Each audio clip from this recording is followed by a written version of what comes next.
Hello everyone, চলে আসছি নতুন একটা রেসিপি নিয়ে। আজকে যে আলু ঝুরি আলু ভাজা করব, আলু দিয়ে দুটো আলু লাগবে এর জন্য। এটা যে কোনো তরকারির সাথে একদম পারফেক্ট, মানে বিশেষ করে আরও ডালের সাথে সবসময় আলু ভাজা খেতে যাদের মন লাগে না তারা এটা ট্রাই করে দেখতে পারো। এটার জন্য প্রথমে আমি দুটো আলুকে গ্রেট করে নিয়েছি, নিয়ে ভালো করে 2-3 বার ধরে ধুয়ে নিয়েছি যতক্ষণ না পরিষ্কার জল বেরোয়। তারপর আলুগুলো ভালো করে জল ঝারিয়ে নিয়ে একটা থালায় শুকাতে দেবো। আপনারা চাইলে একটা কাপড়, পরিষ্কার কাপড়ের ওপরে নিয়ে ভালো করে জলটাকে ঝারিয়ে নিতে পারেন। আমি একটু রোদেতে দেবো, কারণ রোদে দিলে একটু হালকা ঝুড়ি ঝুড়ি মতো টাইপটা চলে আসবে, আর ভাজতেও সুবিধা হবে। এর জন্য প্রথমেই আমি কড়াইতে তেল হিট করে দিয়ে কিছুটা বাদাম ভেজে নিয়েছি, ভালো ভালো লাল লাল করে একদম।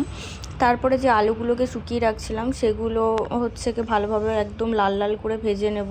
এটা অ্যাকচুয়ালি অনেক দিন স্টে করা যায়, আলু ভাজা যেরকম রাখা যায় না, এটা অনেক দিনই রাখা যাবে ঝুরি আলু ভাজাটা। এখানে মশলা হিসেবে আমি হালকা লঙ্কার গুঁড়ো, একটু জিরে গুঁড়ো, একটু নুন ইউজ করব। লঙ্কার গুঁড়োটা অপশনাল, আপনারা কতটা দিতে পারবেন বা নাও দিতে পারেন। এখানে এটা দিয়ে আর দেখতেই পাচ্ছ এটা কতটা ক্রিস্পি হয়েছে। সত্যি ভীষণই ক্রিস্পি হয়, এটা অনেক দিন স্টে করে রাখাও যায়। আর এটা ভীষণ সুন্দর খেতেও লাগে, যে কোনো তরকারির সাথে, ডালের সাথে তো মানে অসাধারণই লাগে। আপনারা ট্রাই করে দেখতে পারেন। আর কেমন হয়েছে কমেন্টে জানিও। আজকের মতো এই পর্যন্তই, কাল দেখাবে নতুন একটা রেসিপি নিয়ে। Bye bye.